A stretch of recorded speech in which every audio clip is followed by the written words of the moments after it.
Oh my gosh. Hello, my friends. I feel like it's been forever. I know it can't be that long.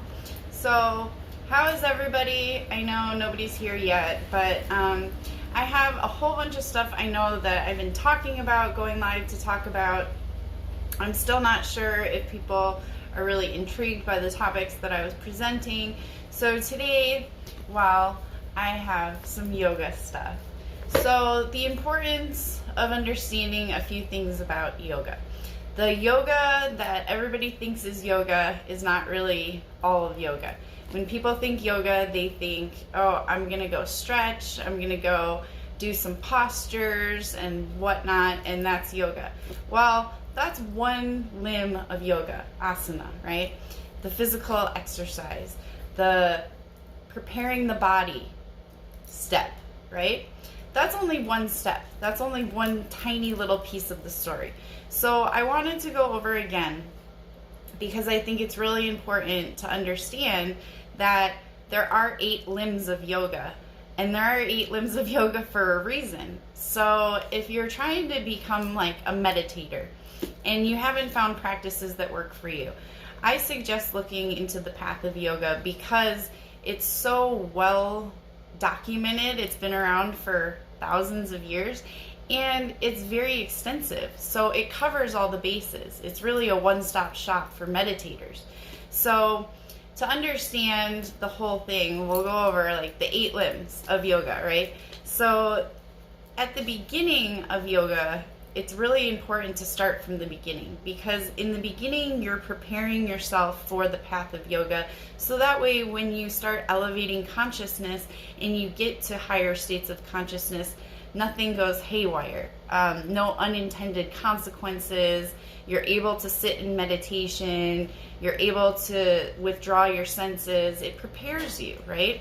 So the first 2 limbs of yoga are important because it's yama and niyama, and these 2 steps help you prepare your life for the path of yoga and becoming a meditator, right? So it's about ethics and living an ethical life and aligning your thought, word, and action, which sounds really simple, right? I'm gonna align my thought, word, and action. Don't I have that already?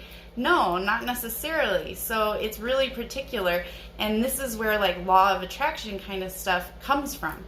If you are having thoughts that are negative things will come from this. If you are thinking positive, positivity will come. If you're focused on positivity, you're going to add energy to the positivity, right? This whole idea of the law of attraction and stuff, it comes from this ancient stuff in yoga. The idea of basically purifying your mind to be thinking positive, to align your actions with your words and your thoughts. So let's say, for instance, saying, I'm going to take up this new practice every single day. I'm going to eat a certain way, or I'm going to add in exercise, or I'm going to meditate, or whatever. And if you don't do that, and you think and say you're going to do it, even if you think you're going to do it and you don't follow through, like you make a mental decision that this is what's going to happen and you don't follow through, you're confusing the energy of the universe. The universe doesn't really know what to do then, right? The energy is always available for you and it's always flowing for you. But if you are not in alignment with your thoughts, words, and your actions, the energy doesn't know where to flow, right? So in your head, if you're thinking, oh gosh, one thing, and you're saying and doing another thing, the energy doesn't know where to flow. So aligning your thoughts, your words, and your actions is important, not only to become like moral and ethically sound as a human being with non-violence, non-killing, all this other stuff, but really so that way the energy can flow exactly where you intend for it to flow. I hope this is making sense for everybody. So the purification process, preparing yourself for meditation, is really important for the energy flow. It's not just like magic that these things happen. Psychic abilities don't just happen by magic, right? It's a science. Yoga is a science, and it explains it for everyone, which is why I love it so much. It's like, okay, well, I'm purifying my mind and body and spirit, so everything works in alignment. I get to a state of homeostasis, so my body is regulated, right? And then I'm in flow. I'm capable of thinking and manifesting right away, because I'm always in alignment. It takes time to get the energy to always flow. Some people are able to like instantly manifest things, and some are like, oh, it's magic. It's not necessarily magic. That person is in flow with the energy because their thoughts, words, and actions are aligned, and they've been practicing this. They keep a clear psychic space. They're able to send the energy directly where they want it to go because of these reasons. It doesn't just happen out of nowhere.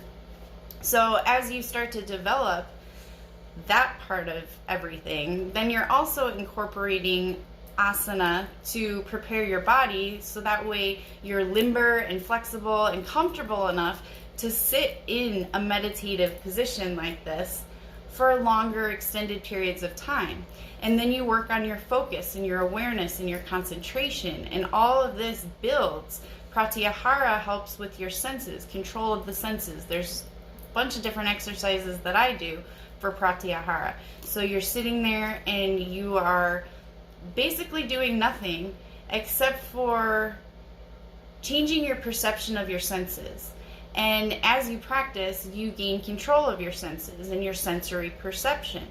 You also learn and you practice non-attachment, all of these different things. And as you're building, it increases your psychic prana, it elevates your consciousness, and these other, practices with certain things you eat, and different chanting, and the whole picture, all of it has purpose. That's why they call it yogic science, because it's not just willy-nilly, right? So being careful and making sure that once you get to the point of pranayama, breath work, one of the videos I put out that I wanted to talk about the importance of purity was because a lot of people started doing breath work. Breath work is amazing. I love doing breath work, whether it be pranayama or the holotropic breath work that I do. Various breath work. It's really great for your body. It's really great for clearing your energy channels. So the Ida and the Pingala and the Sushma or whatever, bear with me on the pronunciations. But those are your energy channels that you're trying to purify during pranayama and different breathwork exercises. I really like doing chanting because it regulates your breath and it causes a vibration inside. So I've been doing lately a lot of different Agni, Gayatra, I think they're called, chanting sessions. And those have been similar to breath work. I've had similar effects with elevated states of consciousness, trance-like kind of state of awareness. But anyways, so as you get to breath work, the importance becomes really important because you're increasing your prana so much. Like, I get to the point with my energy levels that I can go really without having much sleep at all.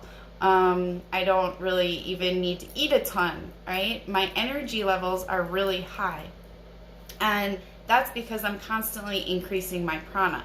The danger in doing this before purification, if you have any type of impurities in your thoughts, words, or actions, the energy increases, the pranic increase in your system will add energy to those unintended areas, right? So we're living, we're practicing yoga, we're trying really hard to be a balanced individual, but we're still struggling with, let's say, envy or lust or greed or something like that.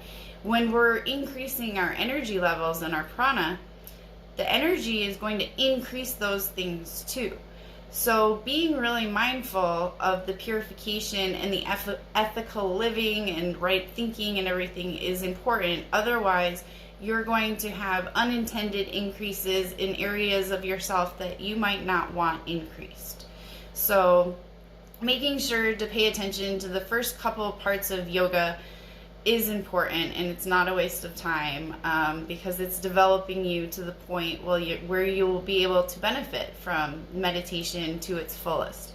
So once you get to actual meditation, which is the 8th limb of yoga, you're already purified, your energy channels are purified, it's flowing, your psychic prana has increased. Just because we can move a mountain doesn't mean we should. When you're able to get to these higher states of consciousness and you're meditating on objects, or you're on an element, for example, you're able to gain control of the object, which in that case would be the element. And then we get to the importance of restraint, which is why I turned to yoga in the first place, because with my increased prana and my elevated consciousness, I developed psychic ability, and I felt that there needed to be some sort of like guidelines. What do I do with this now that I have it, right? You gain a whole bunch of power. With knowledge comes power, right? And this power, it gave me like a really big sense of responsibility. Like, okay, now I can do this, now I can see these things, now this and this and this. I really need to figure out what to do with that. And that's where you learn restraint. And strength kind of changes. You learn that restraint is strength, right?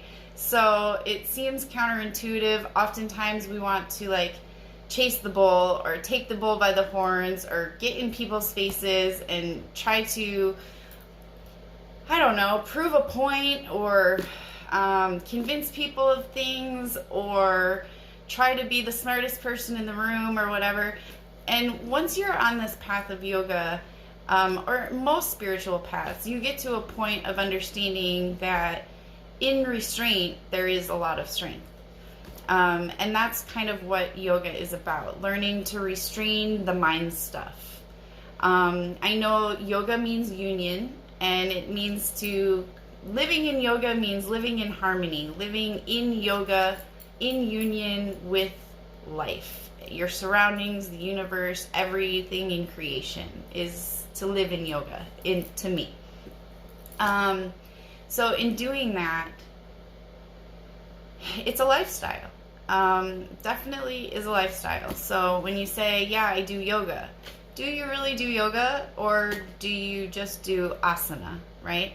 And if you are doing asana, why don't we add in all this other stuff so that way you can really experience yoga? Okay, so I have Raja Yoga in front of me, and I wanted to go over this part. I think it's on my podcast. It might be in a shorter video, but it's really important because a lot of people fight over what true knowledge is. What is truth? What is the truth? How do you know what the truth is once you find it? This seems to be a really important topic because there's so much arguing over it. And it's like, we don't need to argue. Do people just enjoy wasting time and energy arguing about stuff, going round and round in circles? Like, is that just exercise for their intellect? I'm not really sure, but to me it seems like an excessive expenditure of wasted energy. You know, like we could be spending our energy doing other things. Energy spent in meditation would be more productive than sitting in an argument or trying to convince another person of a belief or a thought or something. So let's talk about what is truth and how do we know what it is. So in yoga, it says, in Raja Yoga, it says, direct perception, inference, and competent evidence constitute right knowledge or proof. Right, so how do you have proof that something exists or something is true? In science, like regular science, as a scientist, we do research studies that can be repeatable by other researchers and scientists, so that way if it can be replicated multiple times and you have similar results within a certain parameter, then we say, okay, this is true, right? This is reproducible in a lab or wherever, and anybody in the world can prove this to be true. So that's how you get to a proof, by being able to replicate the results of a research experiment. That's a proof.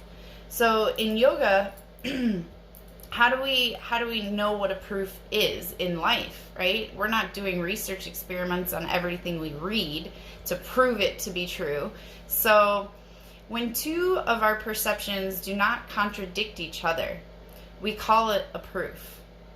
I hear something, and if it contradicts something already perceived, I do not believe it and begin to fight it out. Right, so if we're taught something previously and a new idea comes into our field of vision, we resist to accept the new idea if it contradicts something that we already know. And we could be wrong, right? Sometimes what we know is inaccurate. And so being open to the idea that some new idea or thought could change your perception is important to be able to expand your knowledge and your consciousness.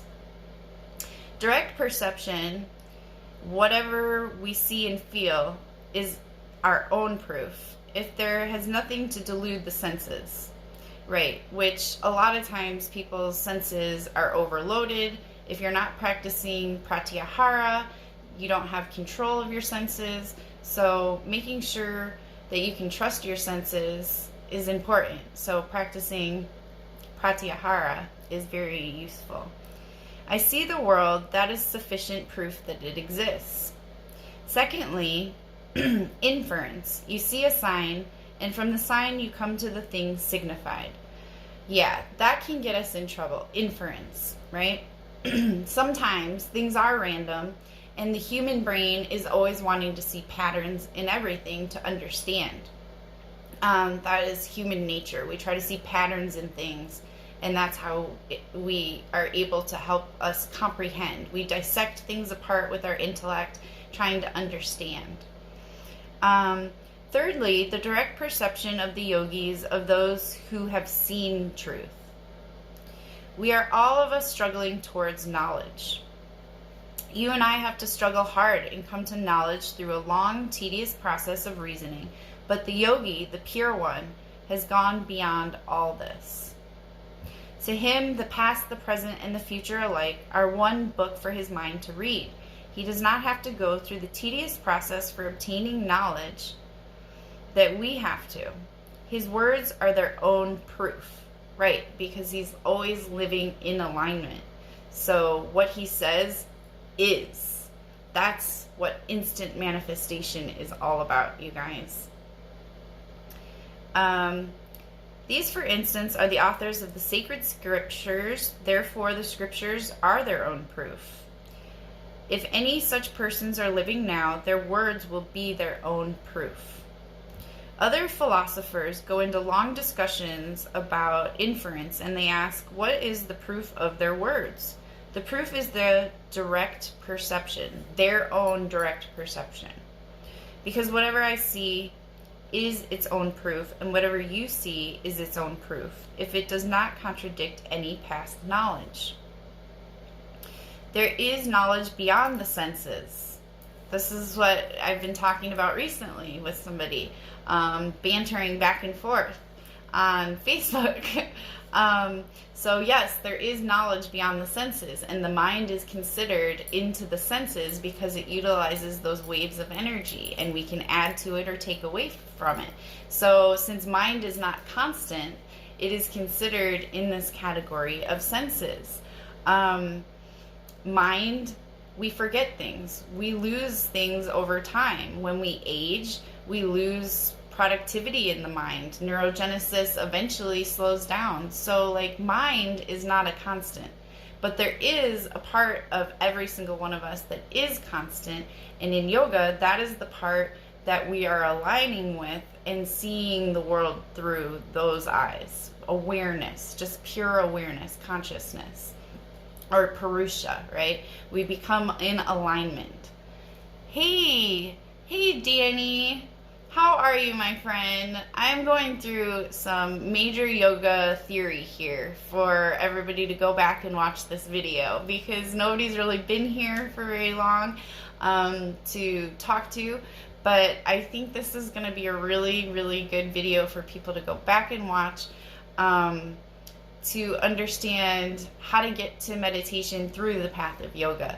I keep hearing people say, I can't quiet my mind, or I'm having this, or I don't think that's possible, or psychic powers are magical, and all this stuff. And I'm like, you guys, study yoga. Yogic science explains all of this. So, what is the knowledge beyond the senses? And whenever it does not contradict reason and past human experience, that knowledge is its own proof. Any madman may come into this room and say that he sees angels around him. Right? We do hear people say this. That would be sufficient proof. That would not be sufficient proof, is what he's saying. In the first place, it must be true knowledge. And secondly, it must not contradict past knowledge. And thirdly, it must depend upon the character of the man who gives it out. I hear it said that the character of the man is not of so much importance as what he may say. We must first hear what he says. Right. So before you're judging who's saying the words, listen to the words that are being said and comprehend if it contradicts any past truth that you know. Be at least open to the words, is what he's saying. This may be true in other things. A man may be wicked and yet make an astronomical discovery. But in religion it is different, because no impure man will ever have the power to preach the truths of religion. Right? So the purity step that I'm always talking about, to me, is vital. To be able to clearly develop your psychic abilities and to be able to not have that energy going towards any unintended areas of yourself, the purification step is a must. Hi! Okay, please read for me. Thank you.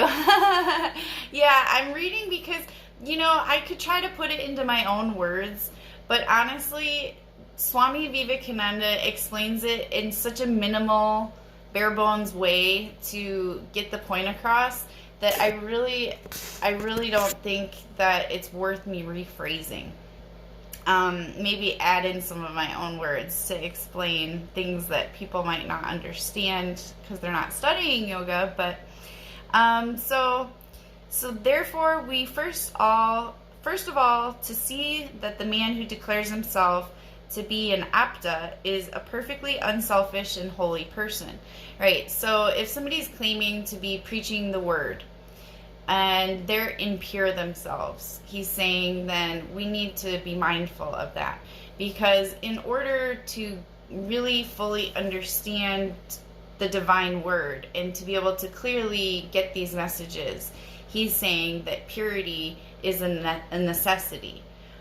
Because otherwise there's a potential that something is altering or skewing that own person's perception.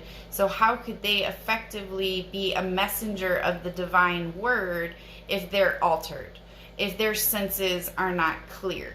So if you're listening to somebody and they're teaching you about psychic prana or your psychic gifts or anything like that, and they're not talking about purity, then they're in ignorance themselves. They're still under this veil of ignorance that they're getting divine messages and that, that purity doesn't matter because they don't know. If they understood, I believe that most people would jump on board and get this purification of the mind and aligning the thought, word, and action together, because not only will it clear up their channels so they can effectively get messages, but it will also help them in instant manifestation, right? Earlier I was talking about how if you're in alignment and you live this way, instant manifestation, it's not magic, it's regular life. What you say actually happens because you're in alignment, right? So that's the whole point. It does help the person in a selfish way. It's not completely unselfish to do this purification process. It's not I want to be pure because I want to be holy. No, you guys, you want to be pure so that way you can manifest what you intend to manifest and the energy goes exactly where you want it to go. That's the purpose. So that was what I wanted to explain about purification and the importance of it. This book, seriously, is probably the best book I've ever owned in my life. I mean, other than the Yoga Sutras, this Raja Yoga book has been like, I can't even tell you, the most helpful book for me, from the awakening and then afterwards, and understanding psychic ability and what to do with it and how you handle that. Learning strength and restraint, all this stuff came from that book. There are some things in there, I know on my podcast and one of my videos I said, oh my gosh, I disagree with Swami Vivekananda. But that was more about death and reincarnation and stuff like that, which I go to the shamanic type of philosophy when it comes to that stuff. So I hope you guys, oh, thank you, Danny. Hi Brian. I really love sharing this stuff about yoga because I think that it's really misunderstood. What yoga is in general is misunderstood, but then on top of it, there's so much that people have taken from India and rebranded and then put out into the public and like selfishly try to sell it as their own thing. And like, I'm not gonna do that. I guess I could make a lot of money trying to do that and like taking all the sacred knowledge that I have attained and like rebranding it into, oh, this is the Body Owls program. No, I'm not gonna like try to fool people. Like, this is yoga. This is like 5,000 years old, stuff from the Vedas. And I feel that it would be unethical for me living in that purification, right?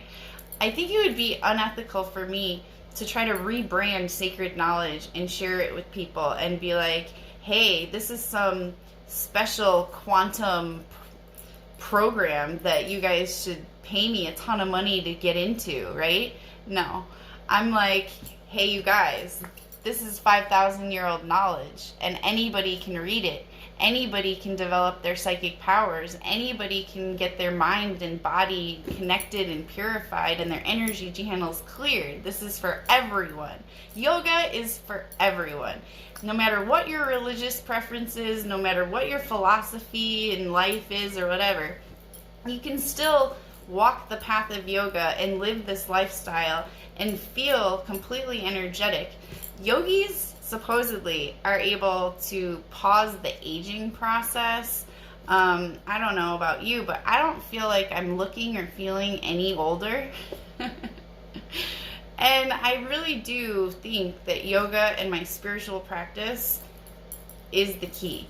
So if I didn't really truly live it, I wouldn't try to get you guys to listen to me about doing it in your own lives.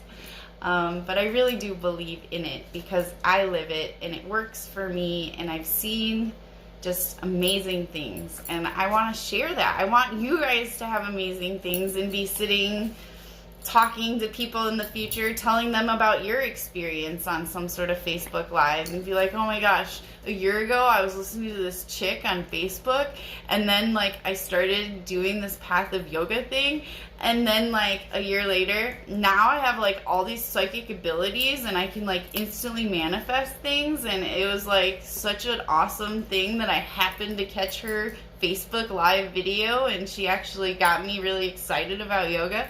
I really hope that's the case for a lot of people. That's why I do this.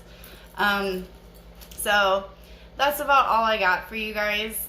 I'm sending you so much love. I'm like surrounded by all of my crystals right now, and I feel like their energy is yes, I love yoga. Yoga is life. It's just a great metaphor for everything in life. And the more you study it, the more you're able to see all these parallels.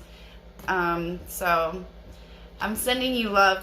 Hey, I'll give you a yoga aphorism real quick. I'm going to open to a random page and let's see what Yoga Sutra. These are the Yoga Sutras of Patanjali, the father of yoga. Okay, here we go. Random. Okay, we're not going to really understand this because you guys don't, well, unless you already know all this stuff, but The flow of Naradha Paranama becomes steady through habit. Okay, so I'm not even going to go, that would take so much detail to explain. But basically, we all know through good habits, positive things happen, right? So this one is explaining that through practice and regular habit of practicing yoga, you will have a steady and consistent flow. And I know we all love to flow. I've been in flow, I think, for like 48 hours. I did take a nap, so I am feeling really, really great. So I'm going to do some chanting and meditation and then dinner and then meditation and maybe some more yoga and reading, and then I'm going to go to bed. So I'm sending you so much love. I hope you guys go back and watch this whole video and share it, because I think it's really informative. And if there's something that I could be teaching in these videos that you guys think would be useful for you, let me know, because I have like so much up here that I could share. And I just really kind of randomly choose what I feel intuitively guided to share. Purification is the topic of the day, and why the 8 limbs of yoga are so important, and not to try to skip directly to meditation and expect meditation to be as fruitful as it would be if you started, with the first other 7 limbs of yoga. Yoga is meant to be there for you to enhance your meditation practices, and that's why I'm talking about it today. Do you believe it runs out? Does what run out? I like this question. Oh, hey, James. Yeehaw! Thank you, Danny. I will have a good night. Gotta figure out what I'm gonna eat. I'm not really sure. Do you like this filter? It makes me look really tan. And no, I'm not, because I haven't been in the sun. But I really like it. So, Brian, what are you asking? Do you believe it runs out? Like energy, life, consciousness. There's so many different variables that you could be talking about right now.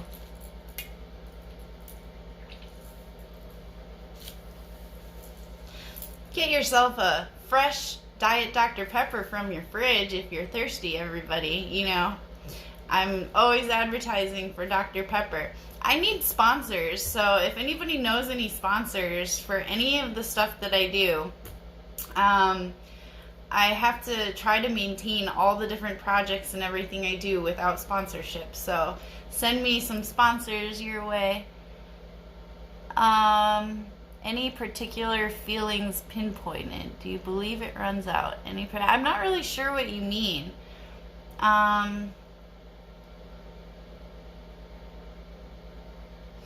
So, like, when I'm talking about yoga and meditation, I'm talking like we're connecting with the most constant absolute self, which never runs out. That's that eternal part of self, that higher self, and that's eternal, so that never runs out. It's like a constant stream. And even though we perceive life as birth and then life and then death, the constant stream of consciousness doesn't. And that is our true self, right? Because if there's a part of ourselves that is eternal and absolute, that must be self, right? I know that's an assumption, I guess, unless you perceive it directly, which I have. So that constant eternal self is the goal, really, in meditation to align with. And be able to have that self-realization, like, oh my gosh, and actually feel it, right? I am eternal. I am, like, I wasn't born at birth and I don't die at death. My constant stream of consciousness was happening before birth, and it goes on after death. And for me, there won't be any pause, right? Death doesn't mean that, like, we have a pause in our stream of consciousness. We continue on. To the people on earth, it's like, oh, they're gone, and there's like a pause, and we don't see them again until, next time we see them. But So, like, that's where that confusion in our own perception comes from. But when it's our own stream of consciousness, I don't believe that we'll have a pause, because I've seen in between, and you're still, like, there, right? You're still a thing. You're still a being, even if you're not in a physical human body. Yeah, I do. I do look really tan tonight. I know it. I like it. So, do you agree with that? I mean, I know that it can be considered a belief if you haven't perceived it directly. And the other thing that I brought up on YouTube or on one of my short videos that I wanted to talk about was what we thought happened after death. So this thing that I was reading was saying, and this made sense to me logically, right? Logically, my intellectual mind was like, oh, okay, this makes sense. This was not directly perceived. This was not a message.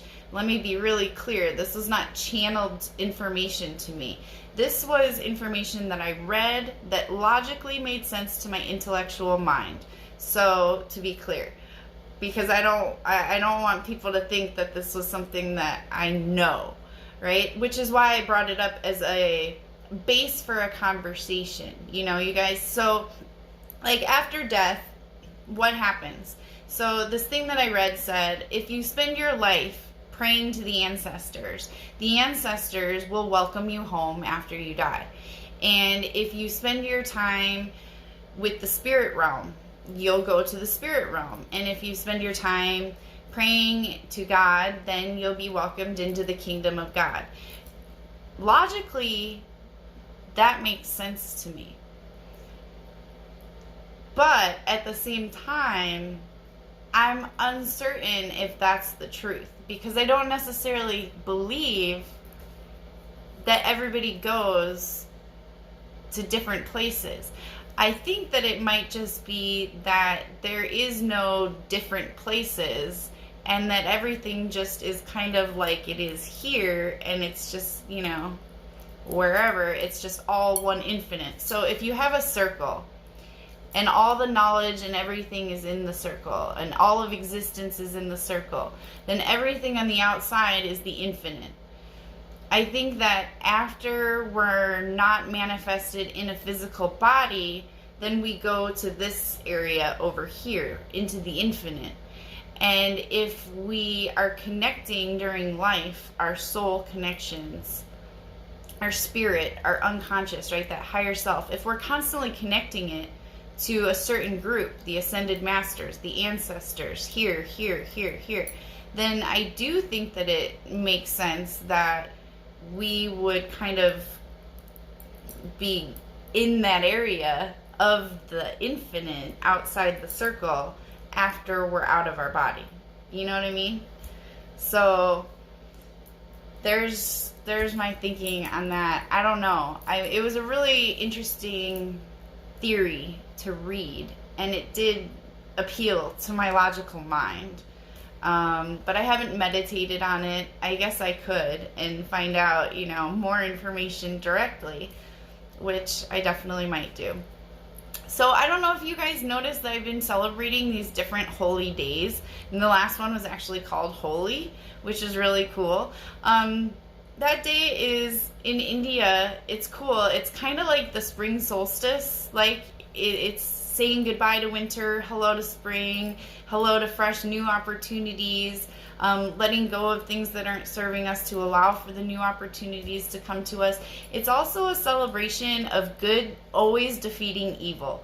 So I was really appreciative of this festival day, because it celebrates everybody who's working really hard to always be ethical and moral and living in their higher self, and that it's not a waste of time, that eventually, you know, the shining, it does shine and it pays off. And that's what the festival day is celebrating, amongst other things. So I really loved it. And I really love the music. I love dancing around to the music, and it's so exciting. And one of the things that I do love so much about India, the culture, every day is a festival. It's a very spiritual culture. And I really wish we had that here, you know, you guys? How amazing would it be to have every day be some sort of festival that we could be celebrating? I understand that people like to think of one God, and we could still think of one God, and people come up with like, okay, I don't want to be judgmental, but holidays that don't really have that much meaning, like Donut Day, or Hot Dog Day, or Mac and Cheese Day, or whatever, you know what I'm saying, or even Valentine's Day. These weird, random, not very sacred holidays that we come up with for what? To make money, usually. People make money off of these things. I really appreciate this culture that for thousands of years they've been celebrating these auspicious holidays that have very deep significance and meaning, and there is so much energy involved every time I participate in these things. That says something to my soul. I don't know about you, but when I have direct experience that feels just amazing and connected and divine, I'm like, yes, this is good stuff. This is not like Donut Day in America, right? This is celebrating something much bigger and more meaningful, and the energy behind it you can feel. It's pretty amazing. So hopefully on the next auspicious day that you find from any culture, right? It doesn't have to be India. It could be like St. Patrick's Day. In Ireland, they have plenty of Catholic auspicious days, and other places. You pick your place that intrigues you, that you feel connected to. Maybe it's Latin America, Brazil, or somewhere like that. You know, these different places in the world have this culture and this energy that comes with the culture. And experiencing it is part of the gift of life. So I really think we should branch out more, experience these other cultures, and really feel the energy behind it. For me, it's enhanced my life tremendously. So I hope you guys check it out. Omnipresence. Yeah. Oh man, we could go into talks about super consciousness and all this stuff. I really love talking about consciousness. It's probably my favorite research topic. I mean, what's more exciting than understanding the nature of everything, of life, of perception, of literally everything? I think it's amazing. So, anyways, I could go on and on for days. You know I'm a rambler. I was born a rambling man. Well, woman, but...